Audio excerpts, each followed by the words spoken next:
पिताजी, पिताजी आपने दवाई नहीं ली ना? देखिए फिर से आपकी खांसी बहुत ज्यादा बढ़ गई है। बेटी कमला, दवाई तो मैंने ले ली है, पर यह खांसी है कि कम होने का नाम ही नहीं ले रही। बस कभी कभी लगता है कि शरीर अब पहले जैसा साथ नहीं दे रहा। तो पिताजी, आप घर पर ही रहकर आराम क्यों नहीं कर लेते? बाहर इतनी सर्दी है और आपकी तबीयत भी वैसे अच्छी नहीं है। पिताजी, हमारे पास आपके अलावा है ही कौन? अगर आप अपना ध्यान नहीं रखेंगे तो हम कैसे रह पाएंगे?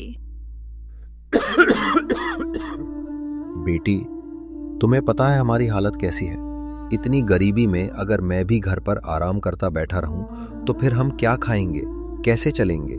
मजबूरी है बेटी, वरना कौन चाहता है कि अपनी ही सेहत को इतना गिरने दे।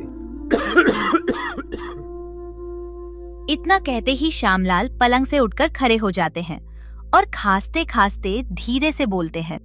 बिटिया, तुम्हारी चिंता मैं समझता हूं, पर अगर मैं आज भी काम पर नहीं गया तो घर का चूल्हा कैसे जलेगा? तुम लोग भूखे रहोगे, ये सोचकर ही दिल काम चाहता है। तुम बस अपना ध्यान रखना। पिताजी, आप मेरी इतनी चिंता क्यों करते हो? भगवान ने चाहा तो एक दिन सब कुछ ठीक हो जाएगा। ठीक है बेटा, मैं चलता हूँ, वरना सेठ धंगराज गुस्सा कर देंगे।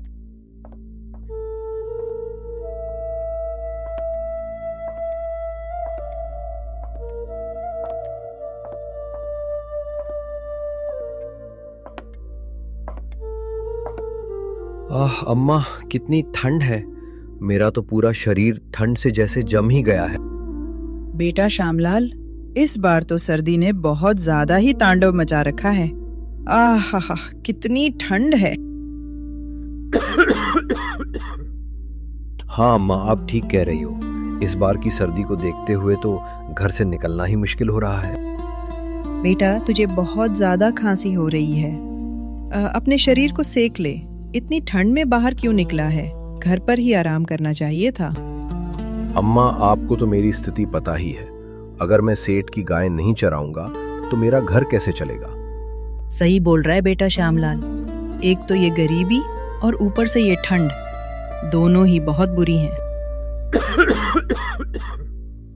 ठीक है अम्मा, मैं चलता हूँ।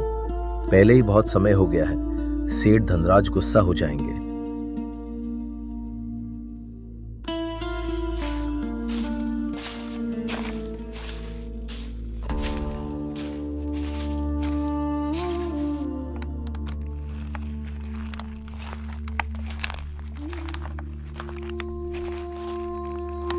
अरे अरे, आओ महाराज आओ। तुम तो सेठ ठहरे और मैं तुम्हारा नौकर हूँ। जब मर्जी करती है तभी आते हो। नहीं सेठ जी, हमारी क्या औकात आपकी बराबरी करने की। आज तो ठंड बहुत ज्यादा है और ऊपर से मेरी तबीयत भी खराब है, इसीलिए मैं लेट हो गया हूँ। अरे तो मैं क्या करूँ? तुम्हारी तबीयत खराब है तो क्या हुआ? जितना यहाँ काम करते हो उतना ही मैं तुम्हें पैसा देता हूँ। जाओ जल्दी से गायों को जंगल में ले जाओ। बड़े आए मुझसे जुबान लड़ाने। चलो निकलो। सेठ का ऐसा व्यवहार देखकर श्यामलाल उदास हो जाते हैं। दुखी मन से खुद को कोसते हुए वो गायों के बारे में जाते हैं और उन्हें जंगल ले जाने के लिए तैयार करने लगते हैं।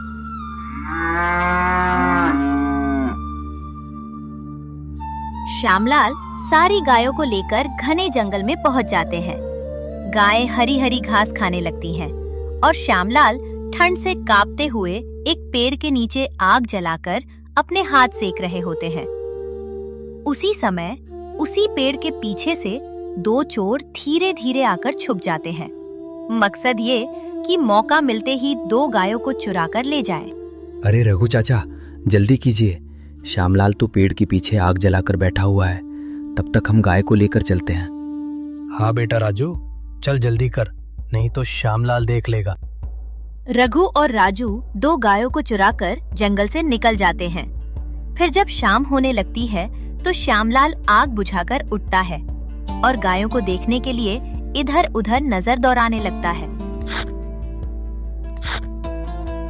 हे भगवान, यहाँ तो सिर्फ दो ही गाय हैं, दो और कहाँ चली गईं? ढूंढ श्यामलाल ढूंढ, नहीं तो सेठ तुझे मार ही डालेगा। इतना कहकर श्यामलाल जंगल में इधर उधर गायों को ढूंढने लगता है। ढूंढते ढूंढते उसे बहुत समय हो जाता है, लेकिन गाय कहीं भी नहीं मिलती।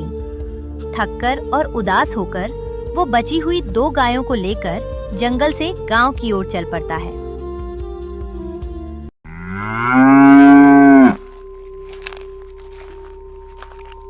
अरे राजू, सेठ जी अभी तक नहीं आए, कितना समय हो गया है?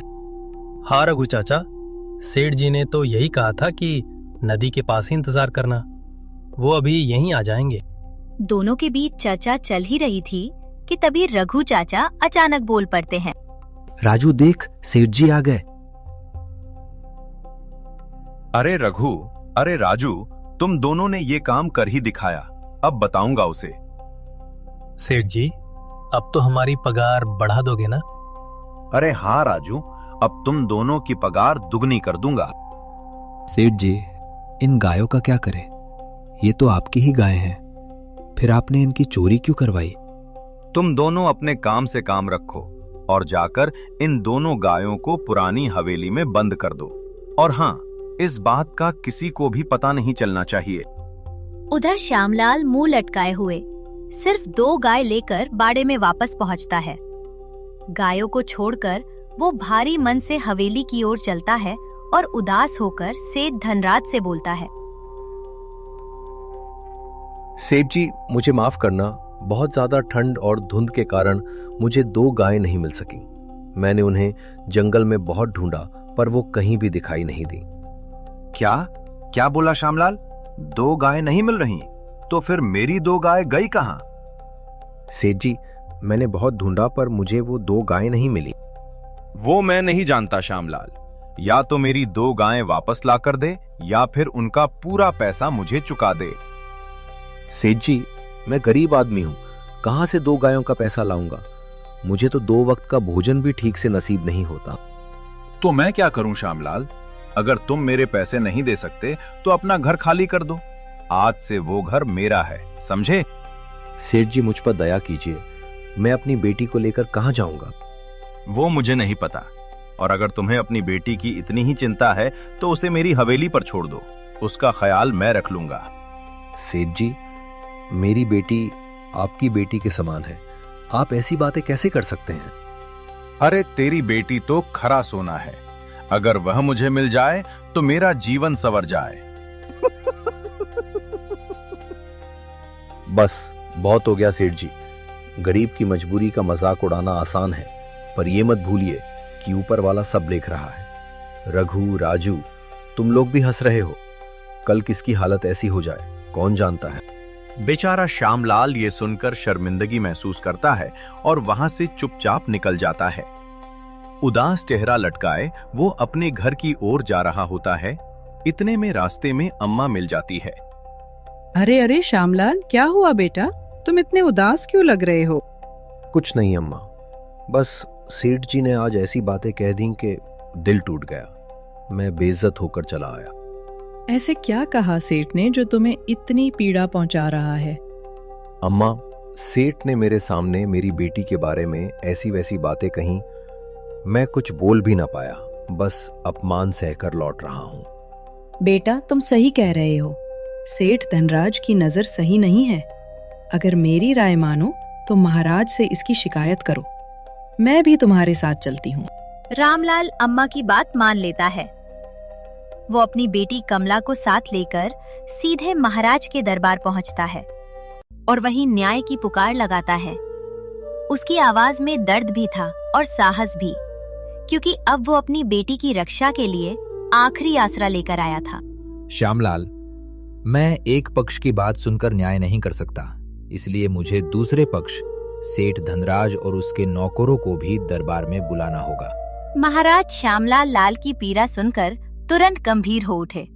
उन्होंने कहा, श्यामलाल, मैं अधूरा न्याय नहीं कर सकता।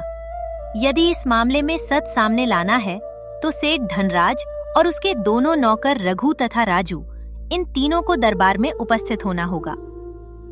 महाराज का आदेश मिलते ही पहरेदार दौड़ पड़े और कुछ ही समय बाद सेठ धनराज, रघु और राजू तीनों सिर झुकाए दरबार में हाजिर कर दिए गए। सेठ धनराज, एक नारी को कुदृष्टि से देखने वालों का सदैव सर्वनाश हुआ है। तुमने अपनी पुत्री समान बालिका के लिए ऐसे अपशब्द कहे, यह अत्यंत निंदनीय है। महाराज, मैं अपनी दोनों गायों को खो देने की बात से व्याकुल हो गया था। इस कारण भूलवश मेरे मुख से ऐसे शब्द निकल गए। मैं आपसे क्षमा चाहता हूं। यदि बात गौ माता की है तो मैं तुरंत अपने मंत्रियों और गुप्तचरों को आदेश देता हूं कि वे सत्य की पूरी जांच करें। जिसने भी तुम्हारी गाय चुराने का दुस्साहस किया होगा उसे राज्य के नियमों के अनुसार कठोरतम दंड दिया जाएगा, चाहे वो मृत्युदंड ही क्यों ना हो। महाराज के मुख से ऐसी बात सुनकर रघु डर जाता है और तुरंत महाराज से बोल पड़ता है। महाराज मुझे क्षमा कर दीजिए।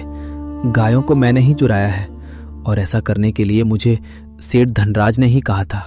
सेठ धनराज, अब ये साफ हो चुका है कि तुम अपनी गंदी नीयत के कारण किस हद तक जा सकते हो। मैं तुम्हें दंड अवश्य दूंगा। धनराज को ले जाकर काल कोठरी में डाल दिया जाए। इस प्रकार न्याय श्यामलाल के पक्ष में हुआ और महाराज ने रघु और राजू दोनों को इस कृत्य के लिए 100-100 कोड़े मारने का आदेश दिया।